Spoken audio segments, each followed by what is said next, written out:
Hello, welcome back to our channel. അപ്പോൾ ഇന്ന് നമ്മൾ സംസാരിക്കാൻ പോകുന്ന ടോപ്പിക്ക് എൻ്റെ ഒരു കാഴ്ചപ്പാട് പ്രകാരം ഇച്ചിരി റിലവൻ്റ് ആയിട്ടുള്ള കാര്യമാണ് കേട്ടോ. ഇപ്പോൾ റീസെൻ്റ് ആയിട്ട് ഞാനൊരു വീഡിയോ പോസ്റ്റ് ചെയ്തിട്ടുണ്ടായിരുന്നേ. അത് നമ്മുടെ YPS യങ് പ്രൊഫഷണൽ സ്കീം വിസയെ കുറിച്ചുള്ളതായിരുന്നു. അപ്പം അത് അത്യാവശ്യം ഇൻസ്റ്റഗ്രാമിൽ നല്ല വ്യൂ കിട്ടിക്കഴിഞ്ഞപ്പോൾ എനിക്ക് കുറച്ചധികം മെസ്സേജസുകൾ ഉണ്ടായിരുന്നു. അതെല്ലാം തന്നെ ഈ വിസ റിലേറ്റഡ് ആയിട്ടുള്ള ഡൗട്ടുകൾ ചോദിച്ചുകൊണ്ടുള്ളതായിരുന്നേ. അപ്പം അതിനകത്ത് ഞാൻ കേട്ട കുറച്ച് എക്സ്പീരിയൻസുകൾ, എനിക്ക് സ്ട്രൈക്ക് ചെയ്ത കുറച്ച് ക്വസ്റ്റ്യൻസ്, അതൊക്കെയാണ് ഈ ഒരു വീഡിയോയുടെ ഉള്ളടക്കം. അപ്പോൾ എനിക്ക് മനസ്സിലായ കുറച്ച് കാര്യങ്ങൾ, മീൻസ് എന്നോട് കുറച്ച് ആൾക്കാർ അവരുടെ കുറച്ച് അനുഭവങ്ങൾ ഷെയർ ചെയ്ത് കഴിഞ്ഞപ്പോൾ ഞാൻ അതിനെ റിലേറ്റ് ചെയ്ത് ഓക്കെ ഇതൊക്കെ എത്രത്തോളം നടപടിയാകും എന്നൊക്കെ ഒന്ന് സെർച്ച് ചെയ്ത് മനസ്സിലാക്കി കഴിഞ്ഞു കഴിഞ്ഞപ്പോൾ എനിക്ക് അത് നിങ്ങളുമായിട്ടൊന്ന് ഷെയർ ചെയ്യണം. എയറിലുള്ള സാധനങ്ങൾ തന്നെയാണ്. അതെ, ഇതിനെ കുറിച്ച് ആദ്യമായിട്ട് പറയുന്ന ആൾക്കാർ നമ്മളൊന്നും അല്ല. നമ്മുടെ ചാനലിൽ ഇത് ആദ്യമായിട്ട് ഒത്തിരി കാലമായിട്ട് പറഞ്ഞുകൊണ്ടിരിക്കുന്ന കാര്യങ്ങളാണ്. പക്ഷെ എന്നാലും പിന്നെ ആൾക്കാർ പോയി പെടുന്നുണ്ട്. നമുക്ക് പേഴ്സണലി ആൾക്കാർ മെസ്സേജ് അയച്ചപ്പോഴാണ് നമുക്ക് കുറച്ചുകൂടെ ഡീറ്റെയിൽ ആയിട്ട് ഇൻഡെപ്തിൽ ഈ കാര്യങ്ങൾ നമുക്ക് അല്ലെങ്കിൽ നമ്മൾ അവിടെ ഇങ്ങനെ പ്രശ്നം ഉണ്ടായി ഇവിടെ ഇങ്ങനെ പ്രശ്നം ഉണ്ടായെന്ന് അറിയില്ലാണ്ട് നമുക്ക് നേരിട്ട് അറിയില്ലായിരുന്നു. പക്ഷെ എന്നാ ഇപ്പൊ അങ്ങനെ കൃത്യമായിട്ട് അറിഞ്ഞു തുടങ്ങി. അപ്പോൾ ഇനിയിപ്പോ ഇപ്പൊ എല്ലാരും തന്നെ ആഗ്രഹിക്കുന്ന ഇപ്പൊ ഒരു മിഡിൽ ക്ലാസ് ഫാമിലിയിലുള്ള ഒരു കുട്ടിയാണെങ്കിൽ അവൻ ഡിഗ്രി ഒക്കെ കഴിഞ്ഞ് കഴിയുമ്പോൾ അവൻ മെയിൻ ആയിട്ടും ചിന്തിക്കുന്ന ഒരു കാര്യം, ഇപ്പൊ അവനായിക്കോട്ടെ അവളായിക്കോട്ടെ, മെയിൻ ആയിട്ട് ചിന്തിക്കുന്നത് പുറത്തു പോകണം, പുറത്തു പോയി വർക്ക് ചെയ്യണം, എങ്ങനെയാലും ഒന്ന് അത് വേറൊന്നും കൊണ്ടല്ല കേട്ടോ. എനിക്ക് തോന്നണില്ല. ഇപ്പൊ എല്ലാരും ഇപ്പൊ പറയാറുണ്ട്, ഇപ്പൊ നമ്മളിട്ട വീഡിയോയുടെ അടിയിലാണേലും ഇപ്പൊ ആരിപ്പോ UK വരാനായി ആ ഒരു ക്വസ്റ്റ്യൻ കേട്ട് ഇരുമ്പോ മടുത്തു. അതൊത്തിരി ഉണ്ട്. പക്ഷെ എനിക്ക് തോന്നുന്നത് ഇവിടെ സ്വർഗാന്ന് വിചാരിച്ചോണ്ടൊന്നും അല്ല ആരും കയറി വരുന്നത്. കാശുണ്ടാക്കണം. ഇവിടെ നിന്ന് നമ്മൾ ഏൺ ചെയ്യുന്ന എമൗണ്ട് നാട്ടിലെത്തുമ്പോ കിട്ടുന്ന ആ ഒരു ഇത്, അതാണ് മെയിൻ ആയിട്ടുള്ള. അതിനെ പ്രതീക്ഷയാണ് എല്ലാരും വരുന്നത്. പക്ഷെ അങ്ങനെ ഒരു ആഗ്രഹം ഉണ്ടാവുമ്പോ തന്നെ അതിന് ചൂഷണം ചെയ്യാനായിട്ട് ഒത്തിരി ആൾക്കാർ നമ്മുടെ ചുറ്റും ഉണ്ട് കേട്ടോ. അപ്പൊ മെയിൻ ആയിട്ടും എനിക്ക് വന്ന കുറച്ച് ക്വസ്റ്റ്യൻസ് ഉണ്ട്. അത് ഈ എന്താ പറയുന്നത് വർക്ക് വിസ റിലേറ്റഡ് ആയിട്ട് വന്ന കുറെ വാഗ്ദാനങ്ങളുടെ കഥകള്, പിന്നെ വിസിറ്റിംഗ് വിസയിൽ വന്നിട്ട് വർക്ക് പെർമിറ്റ് കൺവേർട്ട് ചെയ്ത് തരാമെന്ന് പറഞ്ഞു വന്ന കുറച്ച് കാര്യങ്ങള്, പിന്നെ അതുപോലെ ബിസിനസ് വിസ. ഇതാണ് മെയിൻ ആയിട്ട് വന്നത്. ആ ഒരു ഫീൽഡിലാണ് ഇപ്പൊ തട്ടിപ്പ് നടക്കുന്നത്. ഒരിടയ്ക്ക് കെയർ ഹോം തട്ടിപ്പുകളായിരുന്നു മെയിൻ ആയിട്ട് ഓടിക്കൊണ്ടിരുന്നത്. അത് പറഞ്ഞു എത്ര പേര് കണ്ടിട്ടുണ്ടെന്ന് എനിക്കറിയില്ല. ഒരു 4 മാസം മുന്നേ BBC ഇങ്ങനെ ഒരു ഡോക്യുമെന്ററി വന്നിട്ടുണ്ടായിരുന്നേ. കോതമംഗലൊക്കെ ആയിരുന്നു മെയിൻ ആയിട്ട് അതിന്റെ അകത്ത് തട്ടിപ്പ് കിടന്നതെന്ന് പറഞ്ഞ ഡോക്യുമെന്ററിയില് നോക്കിയറിയാം, കണ്ടറിയാം. കോതമംഗലൊക്കെ മെയിൻ ആയിട്ട് പ്രതിപാദിച്ചു പോയിട്ടുണ്ട്. അപ്പൊ അതിന്റെ ട്രെൻഡൊക്കെ ഒന്ന് മാറിയിട്ട് ഒരു ഇത്ര രൂപ തന്നു കഴിഞ്ഞാൽ വിസിറ്റിംഗ് വിസയിൽ ഇവിടെ കൊണ്ടുവന്ന് അത് കഴിയുമ്പോൾ വർക്ക് പെർമിറ്റ് കൺവേർട്ട് ചെയ്ത് തരാം എന്നൊക്കെയാണ്. അപ്പോൾ ഞാൻ മനസ്സിലാക്കിയ കുറച്ച് കാര്യങ്ങൾ, ഞാൻ മെയിനായിട്ടും റെഫർ ചെയ്ത സോഴ്സ് UKVAയുടെ സൈറ്റ് തന്നെയാണ്. അപ്പോൾ എനിക്ക് മനസ്സിലായ കുറച്ച് കാര്യങ്ങൾ ഞാൻ നിങ്ങളുമായിട്ട് ഷെയർ ചെയ്യാം. ഇപ്പം ഒരാള് നമ്മുടെ അടുത്ത് ഒരു കമ്പനി ഉണ്ട്, ഒരു കമ്പനിയുടെ പേരും പറഞ്ഞ് നമ്മുടെ അടുത്ത് വരുവാണ്. അവിടേക്ക് ഇന്ന കുറച്ച് വർക്കേഴ്സിനെ ആവശ്യമുണ്ട്. ഇപ്പോൾ ഒരു വെയർഹൗസിലേക്ക് കുറച്ച് വർക്കേഴ്സിനെ ആവശ്യമുണ്ട്. അപ്പൊ നിങ്ങൾക്ക് നിങ്ങളെ സ്പോൺസർഷിപ്പ് തന്ന് നിങ്ങൾ ഇവിടുന്ന് കൊണ്ടുപോകും. ചോദിക്കുന്ന വലിയ എമൗണ്ട് ഒന്നുമല്ല. ഒരു മിഡിൽ ക്ലാസ് ഫാമിലിക്ക് മീൻസ് അത്യാവശ്യം തട്ടിക്കൂട്ടി വെച്ചിട്ട് കടം വാങ്ങിയിട്ടാണല്ലോ ഒപ്പിക്കാവുന്ന ഒരു എമൗണ്ട് 10 ലക്ഷം രൂപ 15 ലക്ഷം രൂപയ്ക്ക് അകത്താ ചോദിക്കുന്നത്. അത് നിങ്ങൾക്ക് അതിന്റെ കൂടെ പറയുന്ന ഒരു കാര്യം കൂടെ ഉണ്ട്. UK പോയി കഴിഞ്ഞാൽ ഒരു 6 മാസം അല്ലെങ്കിൽ 8 മാസം വർക്ക് ചെയ്താൽ പുഷ്പം പോലെ ഉണ്ടാക്കി എടുക്കാവുന്ന എമൗണ്ട് ആണല്ലോ. അങ്ങനെ ഈ ഒരു ഡയലോഗ് എന്നോട് ഒരാൾ ഇങ്ങനെ തന്നെ പറഞ്ഞു കേട്ടോ. അപ്പോൾ അങ്ങനെ കുറെ വാഗ്ദാനങ്ങളുമായിട്ട് നിങ്ങളുടെ അടുത്ത് ഒരാൾ വരുവാണെങ്കിൽ ഫസ്റ്റ് തന്നെ നിങ്ങൾ ചെയ്യേണ്ട കാര്യം അവരോട് ഡീറ്റെയിൽ ആയിട്ട് ഇൻഫർമേഷൻ കളക്ട് ചെയ്യാം. ഏതാണ് കമ്പനി, എവിടേക്കാണ് കൊണ്ടുവരുന്നത്, ജോബ് കോഡ് എന്താണ്, മീൻസ് ആ ടൈറ്റിൽ അറിഞ്ഞാലും മതി. ടൈറ്റിൽ അറിഞ്ഞു കഴിഞ്ഞാൽ നിങ്ങൾക്ക് തന്നെ ആ ജോബ് കോഡും കാര്യങ്ങളൊക്കെ ഐഡന്റിഫൈ ചെയ്യാനായിട്ട് പറ്റും. വേറെ കാര്യമുണ്ട്, ഇപ്പൊ ഈ തട്ടിപ്പുകാർക്ക് ഇതിനെ കുറിച്ച് എത്ര വലിയ ധാരണയുണ്ടാവില്ല. ഏജന്റുമാർക്ക് അങ്ങനെ പറയാനൊന്നും പറ്റത്തില്ല. ചിലര് മിക്കവാറും A to Z കാര്യമില്ല, നമുക്ക് ഡീറ്റെയിൽസ് കിട്ടിയാൽ നമുക്ക് ചെക്ക് ചെയ്യാൻ മേലെ. അപ്പോൾ ഞാൻ പറഞ്ഞു തന്ന കാര്യം, അങ്ങനെ ഒരാൾ വന്നു കഴിയുകയാണെങ്കിൽ ഉറപ്പായിട്ട് നിങ്ങൾ ഏതാണ് കമ്പനി എന്നുള്ള ഇത് കറക്റ്റായിട്ട് മനസ്സിലാക്കുക. ദെൻ ഗവൺമെന്റിന്റെ സൈറ്റ് കയറി കഴിഞ്ഞാൽ ഈ സ്പോൺസർഷിപ്പ് കൊടുക്കാൻ ലൈസൻസ് ഉള്ള കമ്പനികളുടെ ലിസ്റ്റ് നിങ്ങൾക്ക് UKVAയുടെ സൈറ്റിൽ നിന്ന് തന്നെ കിട്ടും. PDF പോലെ കിട്ടും. അത് ഒരു വലിയ ലിസ്റ്റാണ് കേട്ടോ. നമ്പർ ഇട്ട് കമ്പനികളുടെ പേര് വലിയ ലിസ്റ്റാണിത്.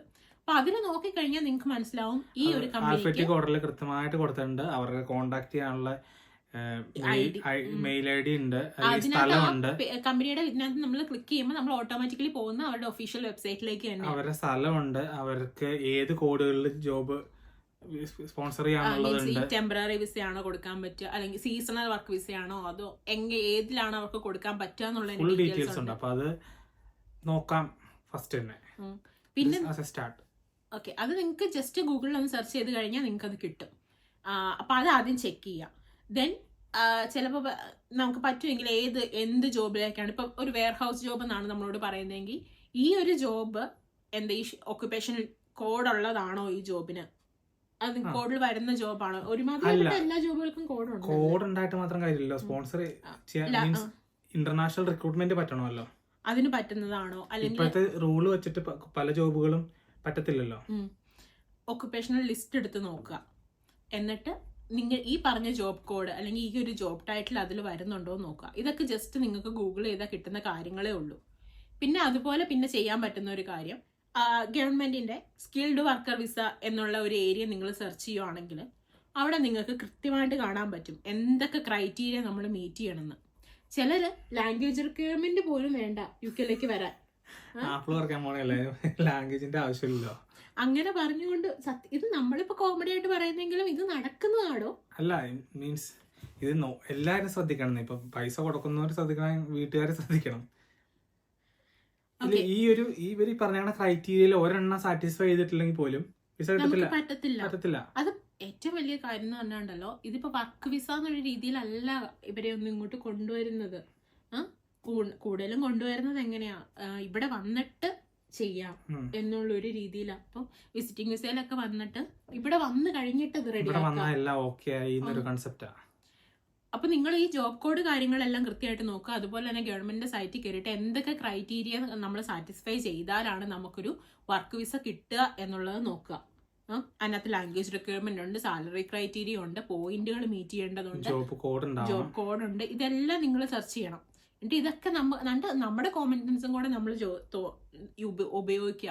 എൻ്റെ ഒരു കാഴ്ചപ്പാട് ഞാൻ പറയട്ടെ, ഒരു പരിധി വരെ നമ്മൾ പറ്റിക്കപ്പെടുന്നതിന്റെ ഒരു പകുതി ഉത്തരവാദിത്വം നമ്മുടെ തന്നെയാണ്. നമ്മുടെ ഭാഗത്ത് നമ്മളൊരു എഫേർട്ട് ഇടണം. ഒന്നുമില്ലേലും കൊടുക്കുന്നത് ഇത്രയും രൂപയൊക്കെയല്ലേ, കഷ്ടപ്പെട്ടുണ്ടാക്കുന്ന പൈസയല്ലേ. അപ്പൊ ഇതൊരാൾക്ക് വെറുതെ കൊണ്ടേ കൊടുക്കുമ്പോൾ ഇതിന്റെ പുറകിലെ കഥകൾ നമ്മളും കൂടെ ഒരു എഫേർട്ട് ഇട്ട് പഠിക്കണം എന്നാണ് എനിക്ക് പറയാനുള്ളത് കേട്ടോ. പിന്നെ ഇപ്പൊ ഈ കമ്പനി ഡീറ്റെയിൽസ് കിട്ടി കഴിഞ്ഞാൽ അതാത് ഇപ്പൊ ഏത് ഏരിയ ആണ്, ആ ഏരിയയില് അത്യാവശ്യം മലയാളി അസോസിയേഷൻസ് ഉണ്ട്, അവരൊക്കെ ആയിട്ട് കോണ്ടാക്ട് ചെയ്ത് നോക്കാം. ഒന്നും വേണ്ട, ജെന്യുവിൻ ആയിട്ടുള്ളൊരു കമ്പനി ആണെങ്കിൽ അവർക്ക് അവരുടെ മെയിൽ ഐ ഡി അതിനകത്ത് കൃത്യമായിട്ടുണ്ട്. ഇങ്ങനെ ഒരു വേക്കൻസി ഉണ്ടോ അവിടെ എന്നുള്ളത് ചോദിച്ചുകൊണ്ട് ആ കമ്പനിക്ക് ഒരു മെയിൽ അയച്ചാൽ ഡെഫിനറ്റ്ലി അവർ ആൻസർ തരുന്നു എന്ന് എന്റെ ഒരു വിശ്വാസം. ഓക്കെ, അതൊരു വശം. ഇനി വേറൊന്ന്, വിസിറ്റിംഗ് വിസ. വിസിറ്റിംഗ് വിസയിൽ വന്ന് എനിക്ക് ഒരാളല്ല ഇതിന് ഈ ഒരു ചോദ്യം എന്നോട് ചോദിച്ചിട്ടുള്ളത് കേട്ടോ.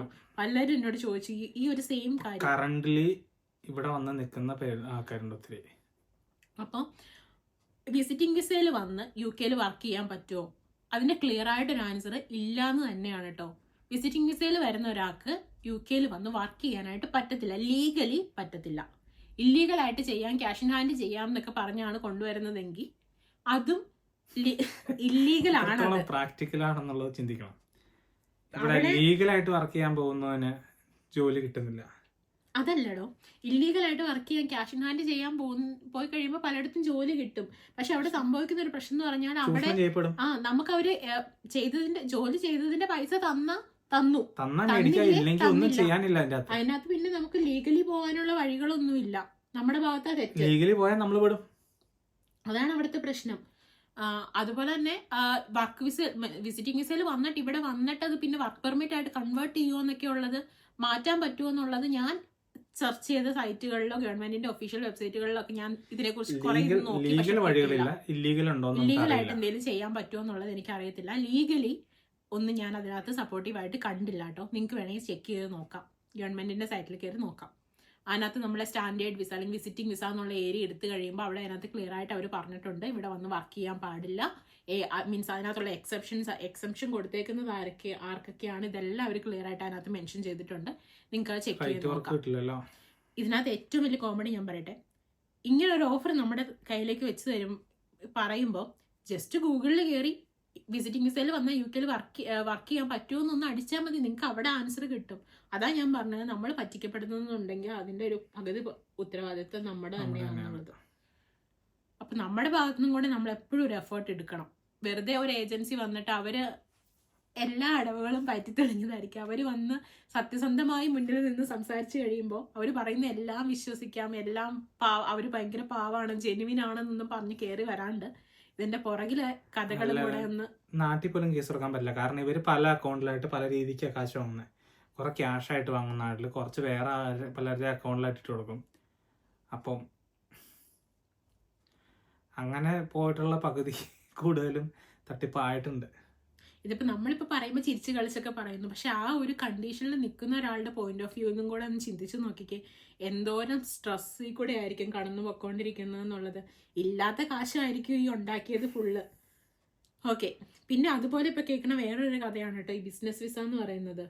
അല്ല, അതിന് മുന്നേ വേറെ കാര്യമുണ്ട്. ഈ ഇത് വിസിറ്റിംഗ് വിസയിൽ വന്നിട്ട് ഇപ്പോൾ വർക്ക് വിസ ആയില്ലെങ്കിൽ കൂടി അസൈലം സീക്കർ അപ്ലൈ ചെയ്യാന്നുള്ളത്.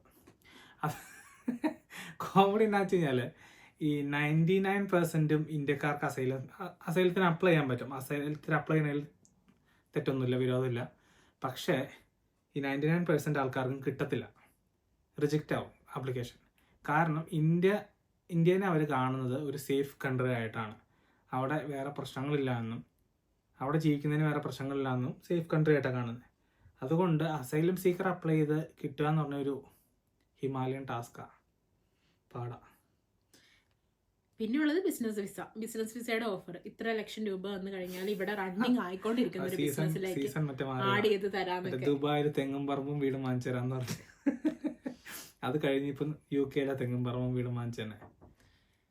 അപ്പൊ അങ്ങനെ ഒരു കഥയും കൂടെ ഇവിടെ നടന്നു പോകുന്നുണ്ട്. 30 ലക്ഷമൊക്കെ ചോദിക്കുന്നത്, 35-40 ചോദിക്കുന്നത്.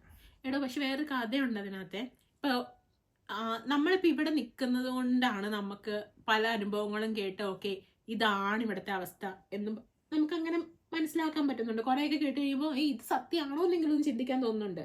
പക്ഷെ ഒന്ന് മറിച്ച് ചിന്തിച്ചേ, നമ്മുടെ നാട്ടിലാണ് ഇവിടുത്തെ കഥകൾ, ഇവിടുത്തെ കാര്യങ്ങൾ പറഞ്ഞു തരാൻ നമുക്ക് ആരുമില്ല. ഒരു ഡൗട്ട് ചോദിക്കാൻ നമുക്ക് റിലേറ്റീവ്സോ ഫ്രണ്ട്സോ അങ്ങനെ ആരുമില്ല. ഇപ്പോൾ ഇത് ജെനുവിൻ ആണോ എന്ന് അറിയാൻ വേറെ വഴികളൊന്നുമില്ല. അങ്ങനെയൊക്കെ ഒരു കണ്ടീഷൻ ഒന്ന് ചിന്തിച്ചേ. നമ്മളിപ്പോൾ ഇൻസ്റ്റാഗ്രാമൊക്കെ തുറന്നു കഴിഞ്ഞാലും ഫുള്ള് കേൾക്കുന്നത് ഇങ്ങനെ കുറേ കഥകളാണ്. ഇവിടെ വന്ന് ബിസിനസ് നടത്തി സക്സസ് ആയ കഥകളാണ് കേൾക്കുന്നത്. പക്ഷെ നമ്മൾ ചിന്തിക്കേണ്ട ഒരു കാര്യം, ഇപ്പോൾ 10 പേര് ഇത് സ്റ്റാർട്ട് ചെയ്യുന്നുണ്ടെങ്കിൽ അതിൽ 1-2 പേരായിരിക്കും ഈ സക്സസ് ആവുന്നത്. 5 പേര് സക്സസ് ആയിക്കോട്ടെ, പക്ഷെ എന്നാലും അത് സക്സസ് ആവണം മാത്രമല്ല, അത് ഈ സക്സസ് ആയേക്കുന്നവരൊക്കെ ഇവിടെ വന്നിട്ട് either ഈ വർക്ക് വിസയിൽ വന്നിട്ട് അവർ ഡിപ്പെൻഡ് ആയിട്ട് വന്നവരോ ഇല്ലെങ്കിൽ സ്റ്റുഡൻറ് വിസയിൽ വന്നവരോ ആണ്.